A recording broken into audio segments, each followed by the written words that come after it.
Hi,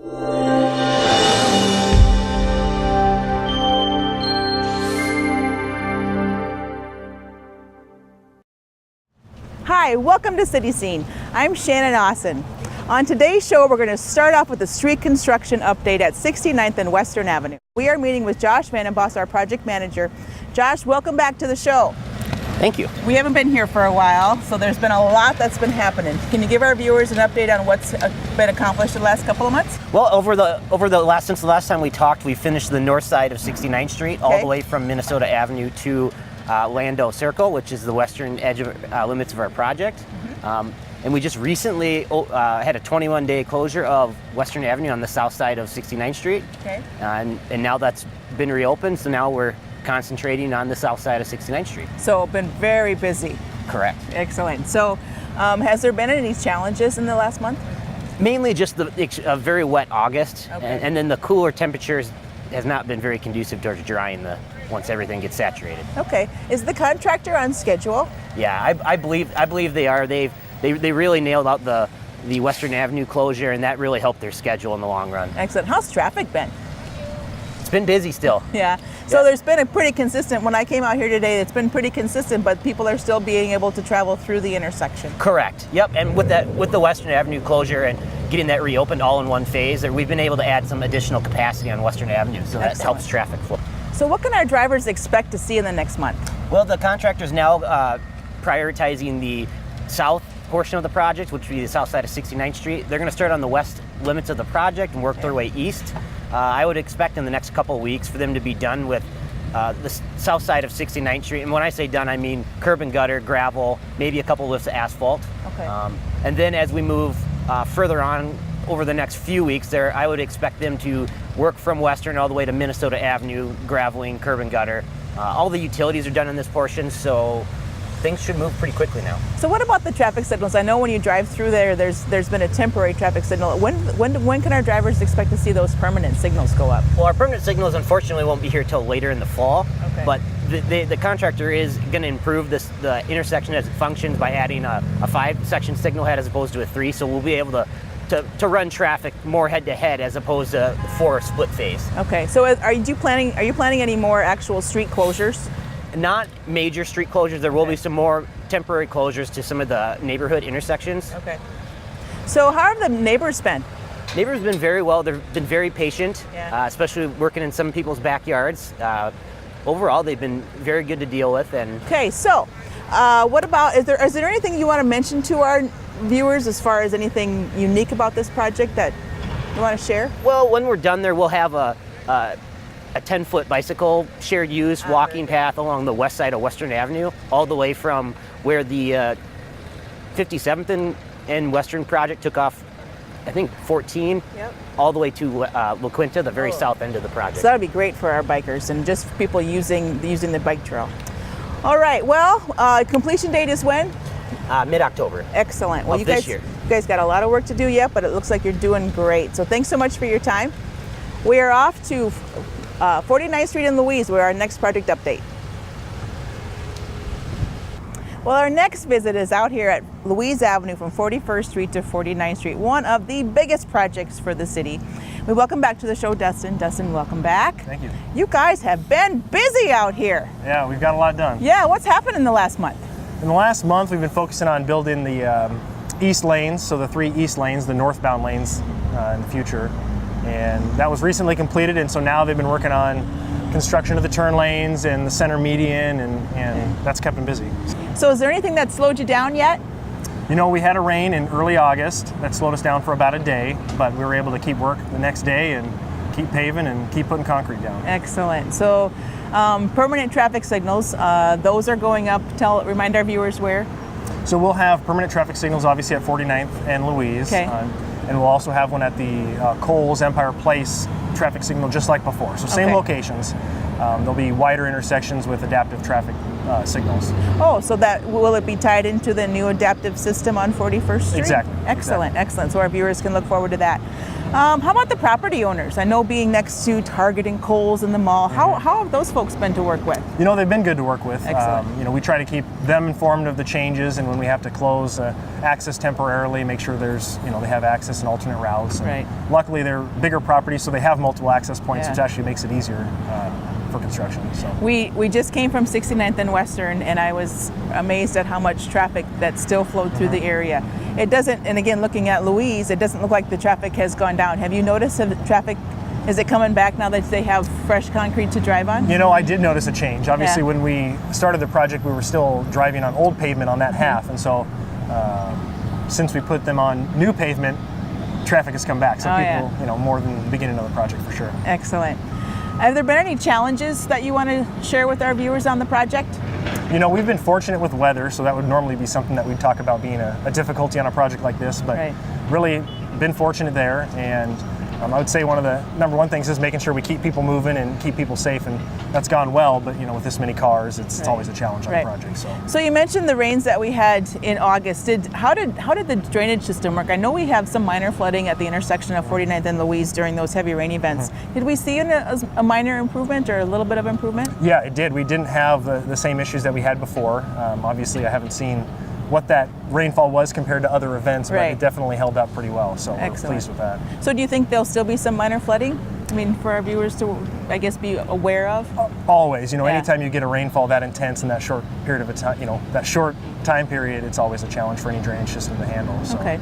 Well, I know a lot of our viewers are very curious about Black Friday. So with all these orange barrels and cones, are we going to be out of this place by Black Friday? Yes, we'll be open Excellent. for Black Friday. So everybody come down and spend lots and lots That's of money. right. That's right. Excellent. All right. Well, is there any other information you want to share about the project? You know, just to remind people, you know, we when we kick things off, we talk about what's going to be out here, and obviously that time is rapidly approaching. There'll be 3 lanes in each direction with Okay. center turn lanes and a median, and so a little more controlled access than what was out here before, but it'll be safer and people will be able to move quicker is what Excellent. we hope. And what about the intersection of 49th? Remind me again how those lanes have changed. So there'll be dual left turn lanes on 49th Street onto Okay. Louise Avenue. Okay. And is there any bike or pedestrian facility improvements that we did along the corridor? Yes, so on 49th Street, the south half of the roadway, we have a widened sidewalk that'll allow kind of combination pedestrians and bikes. Excellent. So that'll Okay. accommodate that.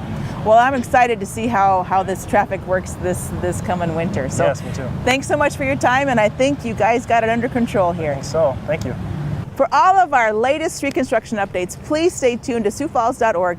We will have project newsletter updates all the way through Thanksgiving. So our next stop, we're going out to fire training to introduce you to the new fire recruits. Hello, this is Division Chief Steve Fessler with Sioux Falls Fire Rescue, and today we're out here meeting some of the new recruits at the Fire Training Center, and I'll start off talking to Battalion Chief Mike Clausen. He's the BC out here at the training center, and have him answer a few questions for me. Welcome, Mike. Thank you. For starters, how many cadets do we have going on? This year we have 9 cadets that have entered the Fire Training Academy. And how long is the academy? The 2017 Fire Academy is 14 weeks long, and we study fire. They'll come out of it with Firefighter 1 and 2, and they'll go through an EMS component as well as a gamut of other areas for those 9 cadets to study. And at the completion of the 14 weeks, our cadets are going to be ready to hit the streets, and they'll graduate into the Operations Division and be ready for runs. And another question for you. Why are we hiring these 9 cadets at this time? What's for what purpose here? Okay. These 9 cadets will fill for the staffing numbers that we have vacant at this time, for retirements and others who have chosen to leave Sioux Falls Fire Rescue for whatever reason. So these 9 cadets are going to fill the role of openings that we have currently in the Operations Division. All right, sounds good. Well, let's meet some of these cadets. And first up, we got Eric, one of our new cadets. Where did you come from? I'm originally from the Sioux Falls / Harrisburg area. All right, and what'd you do before you got on with Sioux Falls Fire Rescue? Before coming onto this academy, I was in the Army stationed down at Fort Benning, Georgia. How long were you with the Army? I was down there for about 6.5 years. 6.5 years. All right, and what brought you to Sioux Falls Fire Rescue? I came back. My family started expanding, had some kids, wanted to move back home to my family and friends. And yeah, so that's what brought me back up here. All right. And what made you want to become a firefighter? I want to become a firefighter. This is my hometown. I love this town. I want to serve this town and make it a better place. All right, sounds good. Well, let's see. Let's meet Stephanie coming up next.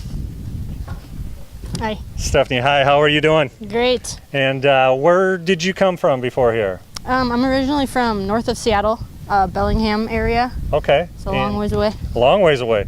And what did you do prior to coming on with Sioux Falls? Since I've lived in Sioux Falls, I've been a paramedic, first for Rural Metro and then Paramedics Plus. Okay. And how long were you with them? Rural Metro for a year and a half, and same little over 2 years for Paramedics Plus. All right. And the big question, what made you want to become a firefighter?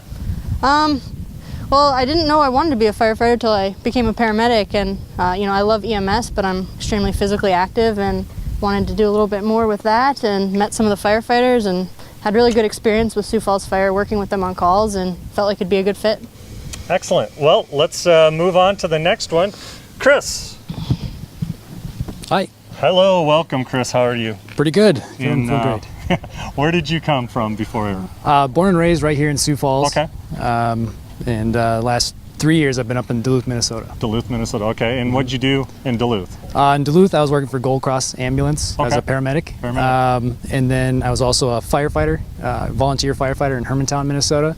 And then I was a career firefighter in Superior, Wisconsin. All right. Sounds good. And how long did you do that?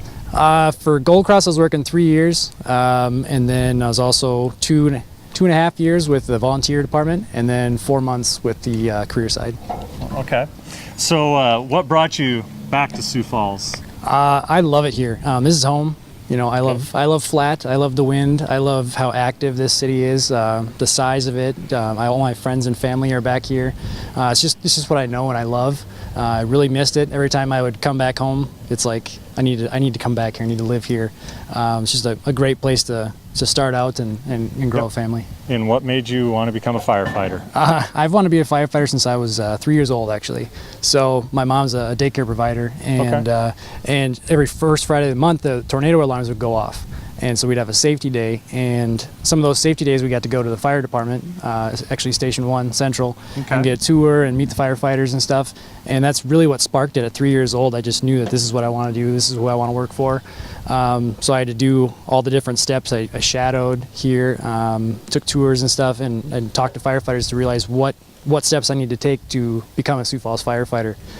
It's been a journey. You know, this is the third time testing and finally got it, so it feels great to be here and finally get out and do something fire related and be a part of this organization. Good. All right, thank you, Chris. And thanks, Chief. Next up we have Nathan. Welcome, Nathan. Thank you. And where'd you come from before this? I'm originally from Chicago. Moved here from Lake Delton, Wisconsin, just outside Wisconsin Dells. All right, and quick question, why did you want to become a firefighter? Well, I've wanted to become a firefighter for a long time. Just a general desire to help people and serve the community and really make a difference.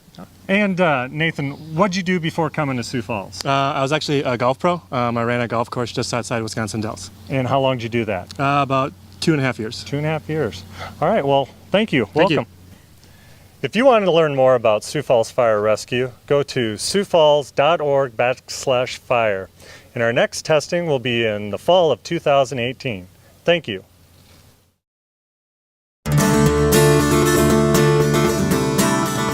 Hi, I'm Dr. Michaela Koenig with Falls Community Health. On average, there are nearly 800 bicycle-related fatalities in the United States every year, and Sioux Falls has had more than its fair share. Children and young adults have the highest rate of serious injury, including concussions. Wearing a properly fitted bike helmet will reduce your risk of a concussion should you take a spill. For more information, talk to your doctor or check out the Heads Up campaign at cdc.gov. Stormwater runoff is a major contributor to water pollution. Pollution that enters Sioux Falls storm drains reaches the Big Sioux River untreated. If stormwater pollution were, say, rubber ducks, we might pay more attention to what we are washing down our storm drains. The City of Sioux Falls encourages you to prevent these substances from entering our drains to keep the Big Sioux River clean. Thanks, Sioux Falls. Sioux Falls clean, Sioux Falls green. Welcome back. I'm Jean Pearson with Sioux Falls Parks and Recreation, and today I'd like to take some time to visit with you about the MidCo Aquatic Center. We're getting very near our first birthday and been in operation through all different seasons, starting out last fall, seeing what the winter months would bring us, as well as a full summer season. And now as we approach October, we'll be celebrating our first birthday, and we're very excited. In looking back over the last year, it's been a very rewarding year for our department. We've had a number of people come through the door, both in-town visitors as well as out-of-town visitors. Pleasantly surprised with the attendance that we've had, and overall things are operating very smoothly. We've learned some really good lessons over the course of the last year, some things that we'll be doing differently, say next summer, some different programming opportunities for kids and adults alike. Our fitness programming has been very, very popular. It's allowed us to be creative with some different types of programming. And I would say that swimming lessons have been a very positive, had a very positive impact for our users, allowing more children and adults alike to take swimming lessons during the indoor season has been very beneficial. They've been full or near full every time that we've offered lessons, so we're very excited at the future of what the MidCo Aquatic Center will be bringing us. In recognition of our first birthday, we invite everybody to come celebrate with us at the MidCo Aquatic Center. We've got some fun activities, 3 days packed of activities for young and old alike. So if you aren't familiar with our website yet, you need to at www.midcoaquaticcenter.org. And there you'll find a variety of activities that will be taking place at the MidCo Aquatic Center in part in conjunction with our celebration for our first birthday. So starting out on Friday, October 13th, from 6:30 to 8 p.m. we'll be hosting a water carnival with games, prizes, and a whole lot of fun. Then on Saturday, October 14th, we invite you to join us for a flick and float. We'll be showing Toy Story starting at 3 p.m. in the 50-meter pool. You don't need to bring a inflatable because we'll have tubes available for the flick and float event. And then on Sunday, October 15th, we'll be having a Wibbit event. And those are our floating inflatables that we have in the water. We'll have an action tower, and we'll also have our wiggle bridge, and those will be available to the public from 12 to 5. Now, all of these activities, you can come and visit us and enjoy all of these activities either with a paid daily admission or with your season swim pass. So if you haven't had a chance to purchase a swim pass, that would be a great opportunity for you to learn a little bit more about our passes that we have available, the types of passes available, and join our family. It's growing every day, and we're very proud of what we do at the MidCo Aquatic Center, and we're always looking for new users to come and join us. But if you haven't had a chance to be over there, we invite you to come over and visit us. We're open Monday through Sunday. Monday through Friday, our hours are 5:30 a.m. to 8 p.m., Saturdays from 7 a.m. to 6 p.m., and then on Sundays from noon to 5. We have open swim available at all hours, so we invite you to come and try out the MidCo Aquatic Center if you haven't had an opportunity to do so. And if you have, we welcome you back. Another place for you to find out more information about our upcoming birthday party as well as activities throughout all of our parks is our activities guide. And with more on that is Kathy Buheim. That's right, Jean. They're hot off the presses. The fall activity guides should be in the community centers, the libraries. In our efforts to Going Green, we are not mailing these as we've distributed in the past, so make sure you stop by one of our locations and pick one up today. We have a lot of activities that are going on in the park system. Our big event for the fall will be Touch a Truck. Touch a Truck is a very popular event for us. It will be from 6 to 8 on September 22nd. It's a Friday night, so come on out from 6 to 8 at Harmadon Park. We have all kinds of vehicles that'll be on hand for you to visit with the operators, see what the vehicles can do, and so much more. We'll have food trucks on hand, so if you don't have a chance to eat before your Friday night events, come on out and join us. Another large event will be Paws in the Park from 1 to 3 on October 14th. It's an event where we have dog activities, costume contests, and many more things going on. So come on down to Spencer Park for Paws at the Park on October 14th. Be sure to check out pages 10 and 11 of the activity guide. We have a lot of new things going on at the community centers, and here to talk about that today is Susie Gary. Thanks, Kathy. Fall is coming, and so are the operation hours for our school year program at the community centers. We'll be opening our centers on September 25th, but there's so much work that needs to be done ahead of that. So today we're going to talk about recruitment for our staff and also the program hours and some of the things that we'll be offering during the school year at the community centers. We have 5 community centers located all around town. We have 2 on the east side, 1 in the middle, and 2 on the west side. Our programs start at 8 in the morning with a walking program. We'll be at Morningside Community Center. That's Monday through Friday when public school's in session from 8 until 10. Our walking program is available for anyone between 8 and 10, and we do provide little clickers so that you can track your miles if you'd like to do so. At 10 o'clock, the little ones come in, so we have a playgroup program 2 times a week at Keene Community Center, which is on the west side of town, 3 days a week at Morningside Community Center on the east side of town. So between 10 and 12, children 6 and under with their care providers, whether it's a parent or a grandparent, are welcome to come in. And our real focus on that playgroup is so that kids can interact with other people. Our large gross motor skills, we have a lot of trikes and big wheels and things like that. We are a place for meetings, family gatherings from 5 days a week at the community centers as well as our weekends. So we'll be having reservations for business meetings at any of the 5 community centers, your nonprofit groups, the Boy Scouts, Girl Scouts, those kinds of things, church gatherings in the evenings, and then parties and family gatherings on the weekends. Those hours on the weekends, which are most popular, are 1 to 5.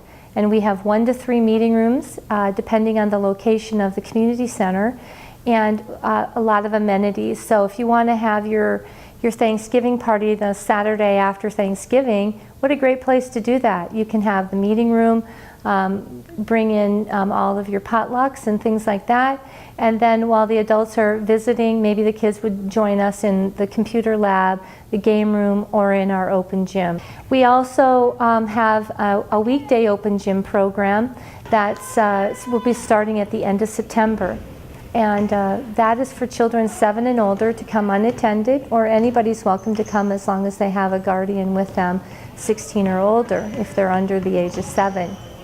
So this is a safe place for kids to come in that post-school day. We're open from 2:45 to 6:30.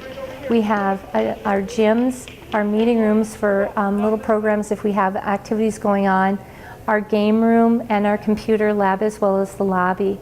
So here's where we're looking for our staff for the school year program.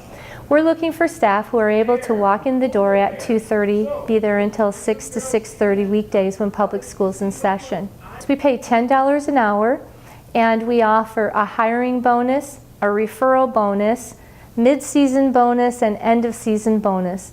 So there is quite a bit of money to be made just for us to share in your talents and skills with our kids program during the weekdays. We have a variety of options for work situations. We have the 5 community centers, and then we have 3 other enlarged gyms that we share with the school districts. And so great opportunity for a college student, a retired person, or anyone who's just looking for extra money. If you have any questions or want to find out more information about what we have at our community centers, please go online to siouxfalls.org/parks, or give us a call at our parks office at 367-8222. If you're looking for a job or you know someone who's looking for a job, please have them come our way. We'd love to have them be a part of the great experience in working for Sioux Falls Parks and Recreation. Now we're going to throw it over to Dan to see what's new at the libraries. Welcome back to the library, everybody. I'm Dan Neves, and today I'm at the Prairie West Branch Library with Kim Heemstra. Welcome. Thank you. Thanks for having me. We have not seen you before. You're kind of one of our newer team members here. Yeah. And you hit the ground running because September is right around the corner. We're in September, and we've got some fun things going on. We do. Yeah. Normally, around the country, we have what's nationally known as Library Card Sign-Up Month. All September long, public libraries around the country are celebrating this month-long initiative. We're no different, are we? Nope. So, what are we doing for this? What do we normally do, and why would we do it? So this month for Library Card Sign Up Month, we're going to be doing a few new things. First of all, we're going to do something involving social media, and it's called the Sign Up Show Off thing that we'll be doing all month long. And basically, it's for all new card members. If you already have a library card, please invite your friends, your family who don't have a library card, because this is for them. I can't just get a new one. No, sadly not. Man. You can renew your card, but only new library cards. And you'll come in, and when you get your new library card, if you choose to enter this competition drawing, you can offer to get your picture taken and send that picture then to our Facebook page, Siouxland Libraries. Just search Siouxland Libraries, and it has to be a picture with your new card. And when you send it, you will then be offered into a drawing for, there's 3 different categories. One, staff here, or all the Siouxland Libraries, will vote on their favorite. One also is any of them that are posted to our Facebook page. People can like them, and the one with the most likes will win. And then one will be chosen at random. So 2 popularity contests in one random drawing. So you're saying there's a chance. Yes, exactly. When you stop by, look for one of these, right? Yep. Every library location has these at the front desk. Exactly. Which will give you the details of the initiative. Yep. And what you're really saying is these are selfies. Yes. Right? I have to be in there with my library card. And goofy or serious? Yeah. What are you thinking? Yep. Like I said, staff will vote for their favorite and also popularity through Facebook. So make it goofy, do everything. And I should clarify on something too. When you do take these pictures, take them off-site. We might not have a chance to take them at the library, but you're welcome to take them within the library. Just staff might not be able to take a picture for you. So send it to us at any time throughout the whole month, whenever you have a free second. Awesome. Awesome. And it's social media, so you can do it when you're thinking of it. We don't have to be open. You don't have to drive to hand it in. Yep, that's a nice thing. All online. Yep. Cool. So we have that going for us. That's Sign Up Show Off. Yep. That's all month long? All month long. Okay. So I have the whole month of September to get this done. Yes. Cool. What else are we doing? Yeah, also with that, we are partnering with local Hy-Vees, and they've been great. So shout out to Hy-Vees around Sioux Falls. But we will have staff members at different Hy-Vee locations throughout the month of September. They'll be there for a couple hours, but you can definitely look at our website or Facebook page to find out when and where staff will be at those Hy-Vees. Nice. Yeah. And we're there to sign people up? Exactly. Okay. Yep. Again, continuing with that sign up show off and just celebrating the month of September with signing up for a new card. But also, if you have a question or you're curious about something what the library offers, please stop by. We'd love to see you. Yeah, so with a library card, everybody should get one. They're great things. Of course, you can check out books here. If there's a new book around that you're looking for, please feel free to stop on by and we can do a purchase suggestion, see if we can get a hold on it. And also we have great resources that you can use with your library card. Yeah, so in-house, at home, everywhere. Exactly. How old do I have to be to get a card? There's no certain age. If parents want to bring in their kids or a legal guardian wants to bring in their child, any age that they really choose to get a card, that's great, and they can also participate in this challenge. Awesome. But if you'd like to do it by yourself, we ask that you be 16 and you bring in your driver's license with you. Good deal. Yeah. So, having a baby, stop by on the way home from the hospital, just get a card. Hey, you can win a $50 Barnes & Noble gift certificate with this challenge, guys. So all September long, let people know. Sign up for a library card and you can win $50 toward more awesome books at Barnes & Noble. Thank you very much, Kim. It was good talking to you today. And folks, stop by our website, visit our branches, find out more about who we are, and sign up for your card if you don't have one. That's all of our time here for this month's City Scene. If you missed anything, want to rewatch the program, or would like any more information on something you saw today, please log on and visit siouxfalls.org, or you can check us on our YouTube channel. Thanks for watching. We'll see you next month.